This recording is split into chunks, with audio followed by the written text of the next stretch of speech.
સૌથી પહેલા વાત કરવી છે અમૂલના સમાચારથી, કારણ કે નિયામક મંડળની ચૂંટણી નજીક છે અને તેને લઈને મોટી અપડેટ્સ મળી રહી છે.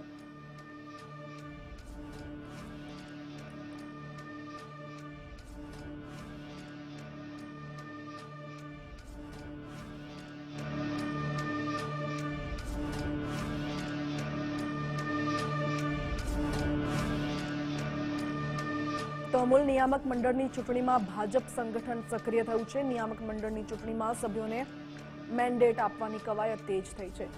ઉત્પાદક સંઘની ચૂંટણી માટે મેન્ડેટ આપવા ભાજપે કવાયત શરૂ કરી. તમામ દાવેદારોને ફોર્મ ભરાવી ફોર્મ પરત ખેંચવાની પણ કવાયત થઈ શકે છે. જો કે સહકાર ક્ષેત્રમાં મેન્ડેટ આપવાને લઈને પક્ષમાં નિર્ણય થયો હતો અને વાત એવી પણ સામે આવી છે કે કેન્દ્રીય નેતૃત્વ સાથેની ચર્ચા બાદ આખરે નિર્ણય લેવાઈ શકે છે. અપક્ષ દાવેદારી કરનાર ઉમેદવારો સંદર્ભે પણ પક્ષે નોંધ લીધી છે. 10 સપ્ટેમ્બરના રોજ અમૂલ દૂધ ઉત્પાદક સંઘની ચૂંટણી યોજાવાની છે અને 12 નિયામકોની ચૂંટણી માટે 1200 મંડળીના સભ્યો મતદાન કરવાના છે.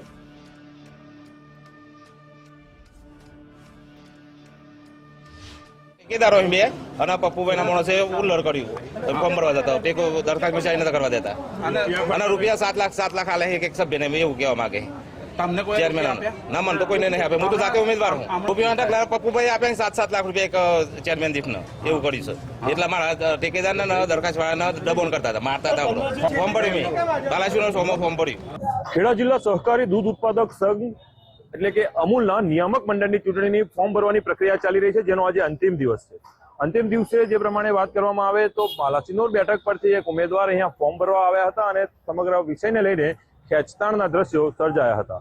મહત્વનું છે કે જે પ્રમાણે અમૂલની ચૂંટણીમાં અત્યારે ફોર્મ ભરવાની ઉમેદવારોની પ્રક્રિયા ચાલી રહી છે, તે આજે તેનો અંતિમ દિવસ છે. આવતીકાલે જે છે ફોર્મની ચકાસણી અને ત્યારબાદ આજની જે યાદી છે તે ફાઇનલ યાદી જાહેર થઈ શકે તે પ્રકારેની અત્યારે એક કવાયત તંત્ર દ્વારા હાથ ધરવામાં આવી રહી છે. તેની વચ્ચે જે પ્રમાણે આ વાત કરવામાં આવે તો ઠાસરા અને બાલાસિનોર બેઠક એવી હતી કે જ્યાં ભારતીય જનતા પાર્ટી દ્વારા જે ઉમેદવાર ડિક્લેર કરાયા હતા ફક્ત તેમના જ ફોર્મ ભરાયા હતા, પરંતુ બાલાસિનોર બેઠક પરથી જે પ્રમાણે એક ઉમેદવાર જે ઉમેદવારી કરવા માટે આવ્યા અને ત્યારબાદ ખેંચતાણના પણ દ્રશ્યો સર્જાયા, સાથે સાથે પૈસાના પણ બંડલો જે છે ક્યાંક ફરતા જોવા મળ્યા હતા. મહત્વનું છે કે જે પ્રમાણે સહકારી જે ચૂંટણી યોજાવા જઈ રહી છે આગામી 10 તારીખે તે ચૂંટણીનું મતદાનનું પ્રક્રિયા હાથ ધરવાની છે, ત્યારે તે પૂર્વે જ્યારે ફોર્મ ભરવાની પ્રક્રિયામાં જ આ પ્રકારની ખેંચતાણ સર્જાય છે તેણે ખૂબ જ શહેરમાં ચર્ચા મચાવી છે. યશદીપ ગઢવી, ગુજરાત ફર્સ્ટ, આણંદ.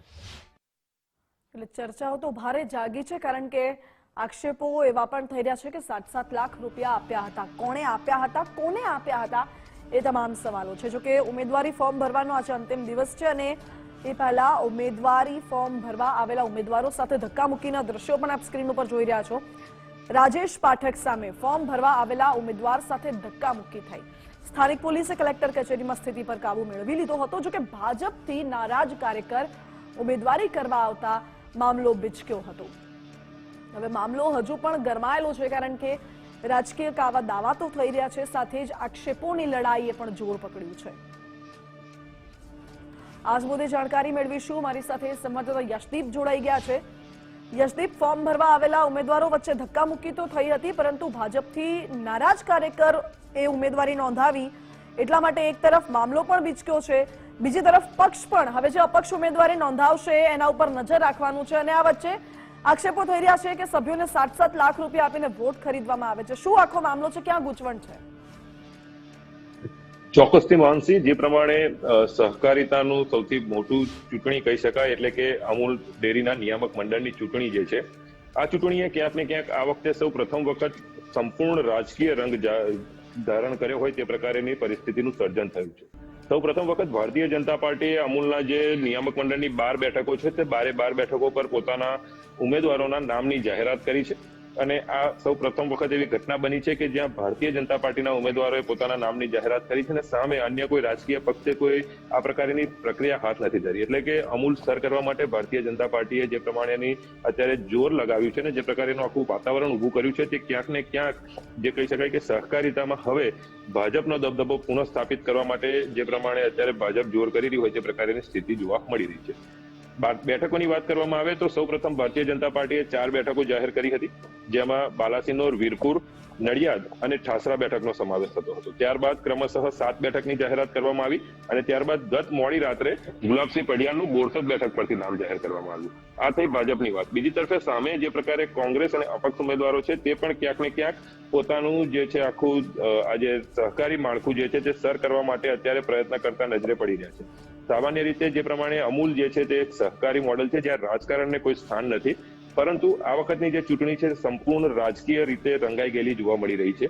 મહત્વનું છે કે આજે જ્યારે ફોર્મ ભરવાનો અંતિમ દિવસ હતો 28 તારીખે, ત્યારે બપોરના 3:30 સુમારે જ્યારે એક વ્યક્તિ જે છે ફોર્મ ભરવા માટે અહીંયા જે પ્રાંત અધિકારીની કચેરી ખાતે આવે છે અને ત્યાં નીચે જે છે તેને લઈને એક જે પૂર્વ ડિરેક્ટરો છે અમૂલના તેમના દ્વારા ખેંચતાણ કરતા પણ જે છે દ્રશ્યો સર્જાયા હતા અને ત્યાં પૈસાના બંડલ પણ તે વ્યક્તિને આપવામાં અને તેના ખિસ્સામાંથી કાઢવા બાબતેની કંઈક સમગ્ર પ્રક્રિયા હાથ ધરી હતી, જેણે ક્યાંક ને ક્યાંક આજે ચૂંટણી પ્રક્રિયા કયા પ્રકારે યોજાઈ રહી છે તેની ઉપર મોટા સવાલો ઉભા કરી દીધા હતા.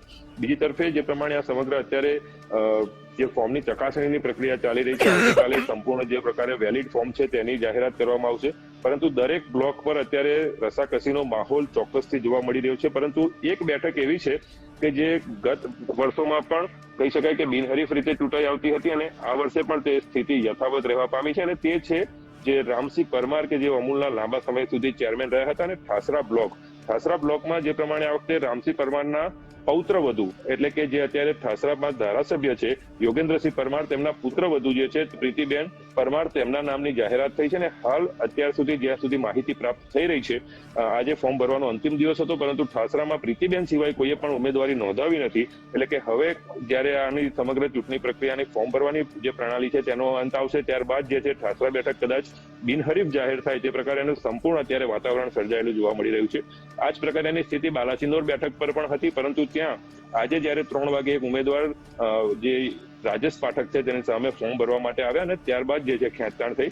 ચર્ચાઈ રહ્યું છે કે જે વ્યક્તિ ફોર્મ ભરવા માટે આવ્યા તે ક્યાંક ને ક્યાંક અપેક્ષિત હતા કે તેઓ અપેક્ષા રાખતા હતા કે તેમના નામની જાહેરાત ડિરેક્ટર તરીકે થશે, પરંતુ તે જાહેરાત ન થઈ અને ક્યાંક તે ભાજપથી નારાજ થયા હતા અને ત્યારબાદ ફોર્મ ભરવા માટે આવ્યા ત્યારે કોંગ્રેસના જે નેતાઓ છે તેમની ગાડીમાં તેને અહીંયા જે પ્રાંત અધિકારી છે ત્યાં સુધી કચેરી સુધી લાવવામાં આવ્યો હતો અને એક જે કહી શકાય કે ખૂબ જ તંગ વાતાવરણ વચ્ચે તેમણે ફોર્મ ભર્યું છે. હવે જોવું રહ્યું કે તે ફોર્મ યથાવત રહે છે કે બાલાસિનોર બેઠક પણ બિનહરીફ આગામી સમયમાં થઈ જાય છે, તેના ઉપર સૌની નજર મંડાયેલી રહેશે. પરંતુ જે પ્રકારની આ સમગ્ર સ્થિતિ છે એ ક્યાંક ને ક્યાંક સંકેત આપી રહ્યા છે કે અમૂલનું જે સહકારી રાજકારણ છે ત્યાં ક્યાંક ને ક્યાંક હવે રાજકીય પક્ષોનો રંગ એ રંગાતું નજરે પડી રહ્યું છે. જી માનસી. જી યશદીપ, આભાર આપનો. એટલે સ્વાભાવિકપણે જે સહકારી રાજકારણ છે અમૂલનું તે રાજકીય રંગમાં અત્યારે રંગાઈ રહ્યું હોય તેવું સ્પષ્ટપણે લાગી રહ્યું છે, કારણ કે ભાજપ સંગઠન તો એક્ટિવ થયું છે, પરંતુ સાથે સાથે જે વોટ ખરીદવાના આક્ષેપો થઈ રહ્યા છે એ મુદ્દે પણ ગરમાગરમી સહકારી રાજકારણમાં જોવા મળી રહી છે.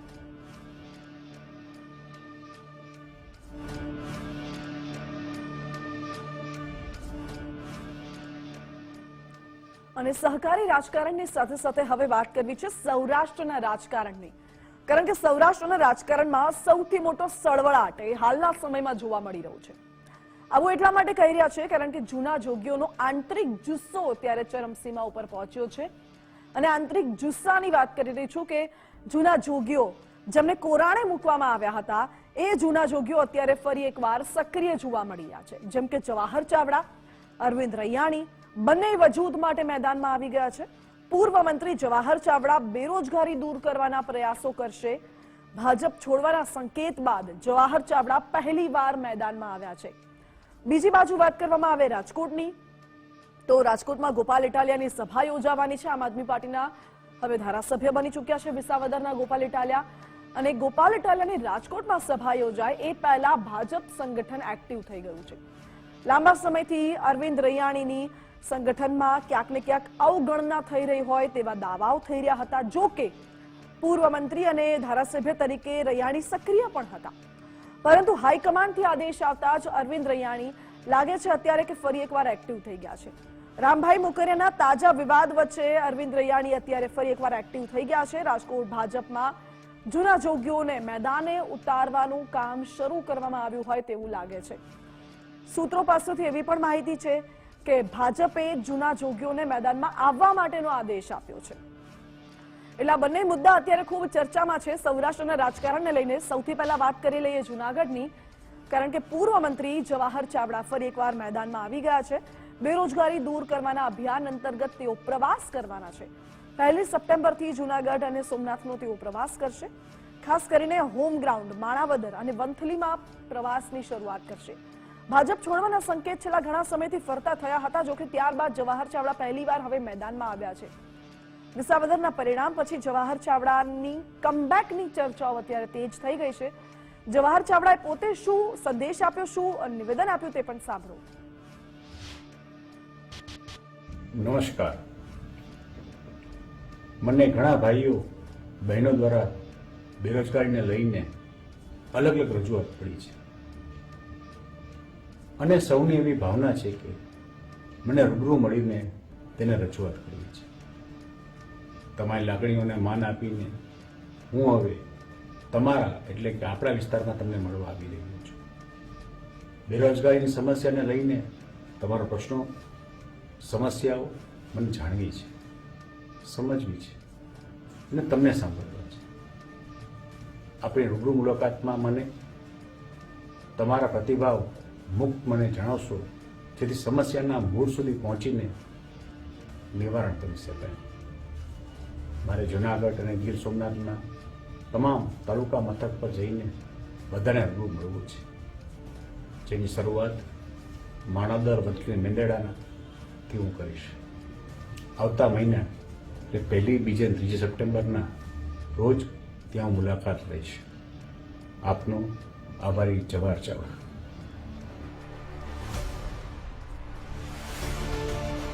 જવાહર ચાવડાએ પોતે ઘોષણા કરી છે કે હું પ્રવાસ કરવાનો છું. જોકે આ જ મુદ્દે અમારી સાથે અમારા એસોસિએટ એડિટર ધર્મેશ વૈદ્ય જોડાઈ ગયા છે. ધર્મેશ, જૂનાગઢનું રાજકારણ, જવાહર ચાવડા ભાજપ છોડવાના છે એવી અટકળો વચ્ચે કમબેકની ચર્ચા અને હવે તેઓ બેરોજગારી મુદ્દે ફરી એકવાર એક્ટિવ થયા છે. કઈ રીતે આપ આ સમીકરણને ગોઠવી રહ્યા છો?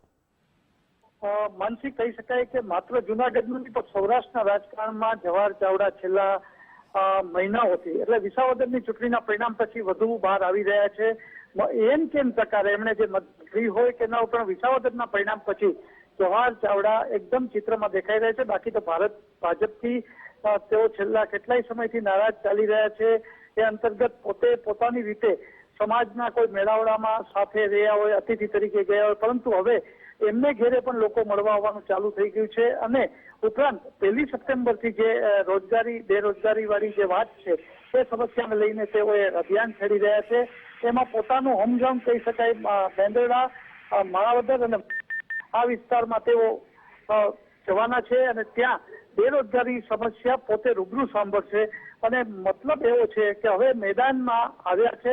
હજી ભાજપ છોડવાનો જે સંકેત છે એ તો ખરો જ, બીજા કયા પક્ષમાં જાય એ પણ અત્યારે અટકળો છે. એ વખતે પોતાનું આ અભિયાન સ્વતંત્ર, કારણ કે અગાઉ જયારે કોંગ્રેસમાં હતા જવાહર ચાવડા ત્યારે પણ એમણે જે રેશન કાર્ડના નામો સહિતના એક અભિયાન છેડ્યા હતા અને એની સારી પ્રતિસાદ લોકોમાં મળ્યો હતો.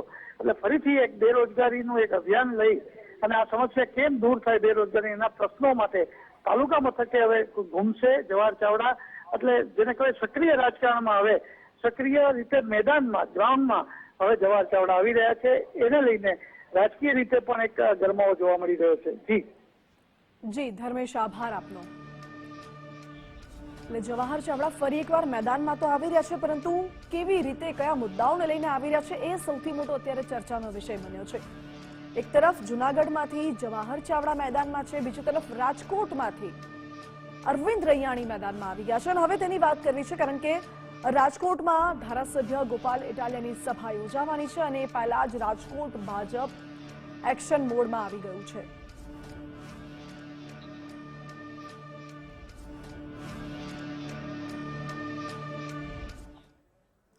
રાજકોટ ભાજપ અત્યારે સક્રિય થઈ ગયું છે અને તમામ જે પાટીદાર નેતાઓ છે તેમને આગળ આવવા માટે ભાજપે કહ્યું હોય તેવું લાગી રહ્યું છે. ખાસ કરીને સામાકાંઠા વિસ્તારમાં જ્યારે ગોપાલ ઇટાલિયાની સભા યોજાવાની છે એ પહેલા તમામ જે ભાજપના નેતાઓ છે, કદાચ એવું પણ કહી શકાય કે કેટલાક એવા કોરાણે મુકાયેલા નેતાઓ, તેમને પણ એક્ટિવ થઈ જવા માટે આદેશ ઉપરથી આવ્યો છે. પૂર્વ મંત્રી અરવિંદ રૈયાણીને પાર્ટીએ સક્રિય થવા માટે આદેશ કર્યો હોય તેવી માહિતી સૂત્રો પાસેથી મળી રહી છે. છેલ્લા ઘણા સમયથી અરવિંદ રૈયાણી જે કાર્યક્રમો હોય તેમાં ગેરહાજર રહેતા હતા. મનપાની ચૂંટણીમાં આમ આદમી પાર્ટી ખેલ ન બગાડે તે પહેલા જ ભાજપ એક્શનમાં આવી ગયું છે. રાજકોટ ભાજપમાં જૂના જોગીઓને મેદાને લાવવાનું શરૂ કરાઈ ચૂક્યું છે. 30 ઓગસ્ટે વિધાનસભા 68માં ગોપાલ ઇટાલિયા જાહેર સભા સંબોધવાના છે. આમ આદમી પાર્ટી નેતા રાહુલ ભુવાને વિધાનસભા ચૂંટણીમાં 35,000થી વધુ મત મળ્યા હતા અને પાટીદારોના પ્રભુત્વવાળા વિસ્તારમાં પાટીદાર નેતાઓને ભાજપે અત્યારે સક્રિય કર્યા છે. એટલે રાજકોટનું રાજકારણ પણ સમજવું અત્યારે એટલું જરૂરી બની ગયું છે. રાજકોટથી સંવાદદાતા ગૌતમ લાઈવ જોડાઈ ગયા છે. ગૌતમ, એક તરફ ગોપાલ ઇટાલિયા રાજકોટમાં સભા ગજવવાના છે, એ પહેલા ભાજપે કોરાણે મુકાયેલા નેતાઓને એક્ટિવ કર્યા છે અને મનપાની ચૂંટણીમાં આમ આદમી પાર્ટી ખેલ ન બગાડે કદાચ એટલા માટે શું આ તમામ જે નેતાઓને સાઇડલાઇન કર્યા હતા ફરી એકવાર એમને મેદાનમાં લાવવામાં આવી રહ્યા છે કે પછી અન્ય કોઈ ગેમ છે?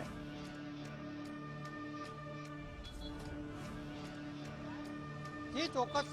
જે ગત વિધાનસભાની ચૂંટણી થઈ, વિધાનસભાની ચૂંટણી બાદ ઘણા ખરા એવા નેતાઓ છે કે જે પૂર્વ ધારાસભ્ય અને મંત્રીઓ હતા કે જેઓ વર્તમાન જે બોડી છે રાજકોટ ભાજપની તેમાં એક્ટિવ ન હતા, પરંતુ હવે તેઓ એક્ટિવ થયા છે ને એવી એક વાત સામે આવી રહી છે કે જે પણ પાટીદાર નેતાઓ છે તેને ભાજપ એક્ટિવ થવા માટે કહ્યું હોય. કારણ કે સામાકાંઠા વિસ્તારની વાત કરવામાં આવે તો પૂર્વ ધારાસભ્ય અને પૂર્વ મંત્રી અરવિંદ રૈયાણી છે તે એક દિવસ પહેલા જે ગણેશ ઉત્સવ હતા ભારતીય જનતા પાર્ટીના તેમાં તેઓ દેખાયા હતા અને સાથે સાથે તેમને એક્ટિવ થવા માટે પણ કહેવામાં આવ્યું છે પાર્ટી તરફથી, તેવી વાત સામે આવી રહી છે. સવાલ એ છે કે સામાકાંઠો વિસ્તાર કે જે પાટીદારોના પ્રભુત્વ વાળો વિસ્તાર છે તેમ છતાં ત્યાંથી ઉદય કાનકડ કે જે આહિર સમાજમાંથી આવે છે તેમને ટિકિટ આપવામાં આવી હતી ને ત્યારબાદ પાટીદારોમાં જે તે સમયે જ્યારે ચૂંટણી હતી ત્યારે પણ નારાજગી હોય એવી ચર્ચાઓ સામે આવી હતી અને તેની અસર પણ જોવા મળી હતી, કેમ કે આમ આદમી પાર્ટીને જે ઉમેદવાર હતા રાહુલ ભુવા તેઓને 35,000થી વધુ મત મળ્યા હતા અને હવે ફરી એક વખત ગોપાલ ઇટાલિયા છે તે 2 દિવસ બાદ રાજકોટના સામાકાંઠા વિસ્તારની અંદર જ કે જે પાટીદારોનો ગઢ છે ત્યાં એક જાહેર સભા ગજવવાના છે ને તે પહેલા પાટીદાર નેતાઓ છે તેને ભારતીય જનતા પાર્ટી દ્વારા એક્ટિવ કરવામાં આવ્યા હોય તેમ અરવિંદ રૈયાણી છે તે ફરી એક વખત સક્રિય થયા હોય એ પ્રકારના ગણિત જોવા મળી રહ્યા છે. સવાલ એ પણ છે કે જે સ્થાનિક ધારાસભ્ય છે કે તેને લઈને પણ જે પોતાનો મત વિસ્તાર છે ત્યાં નારાજગી ચાલતી હોય એવી ચર્ચાઓ છે અને એટલા માટે પણ ભારતીય જનતા પાર્ટી દ્વારા આ જે પગલું છે તે લેવામાં આવ્યું હોય અને અરવિંદ રૈયાણી છે તેમને એક્ટિવ કરવામાં આવ્યા હોય તેવી હાલ ચર્ચાએ પણ જોર પકડ્યું છે. જી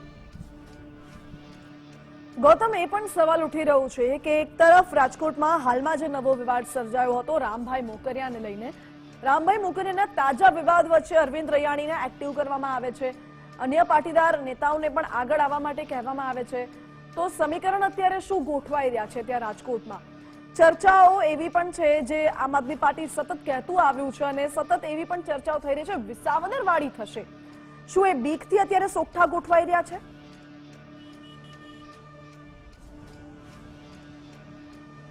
ચોક્કસપણે, કારણ કે સામાકાંઠો વિસ્તાર મેં તમને કહ્યું એમ અગાઉ પણ જ્યારે ચૂંટણીઓ થઈ છે ત્યારે પાટીદારને ટિકિટ નથી આપવામાં આવી આ વિસ્તારમાંથી અને એના લીધે નારાજગીના સૂર જે તે સમયે વિધાનસભાની ચૂંટણીમાં પણ જોવા મળ્યા હતા અને એનું પરિણામ પણ આવ્યું હતું કે જે પાટીદાર ઉમેદવાર જે આમ આદમી પાર્ટીના રાહુલ ભુવા છે તે 35,000 જેટલા મત લઈ ગયા હતા.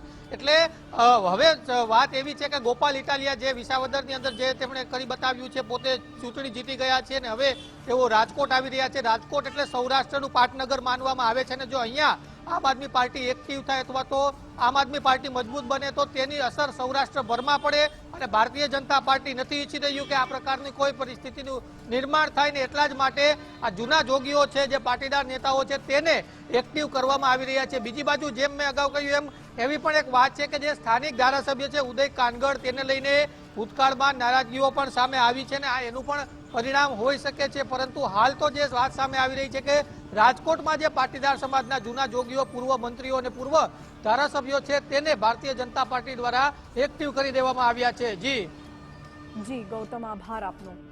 એટલે જે જૂના જોગીઓ, જૂના નેતાઓ છે તેમને ભારતીય જનતા પાર્ટી દ્વારા એક્ટિવ કરી દેવામાં આવ્યા છે, કારણ કે ગોપાલ ઇટાલિયાની જ્યાં સભા યોજાઈ રહી છે એ વિસ્તારમાં પાટીદારો ભાજપથી નારાજ હતા અને આ વચ્ચે પાટીદારોને એક તરફ મનાવવા પણ એટલા જરૂરી છે, પાટીદાર નેતાઓને આગળ ધપાવવા પણ એટલા જરૂરી બન્યા છે અને એટલા જ માટે હજુ તો રામભાઈ મોકરિયાનો વિવાદ પણ તાજો છે, પરંતુ આ વચ્ચે અરવિંદ રૈયાણીને એક્ટિવ થવા માટે પાર્ટીએ કહી દીધું છે. અર્થ એ જ થાય છે કે જે બધા નેતાઓને સાઇડલાઇન કરી દેવાયા હતા જે તે સમયે એ જ બધા નેતાઓની અત્યારે જરૂર પડી છે કે શું?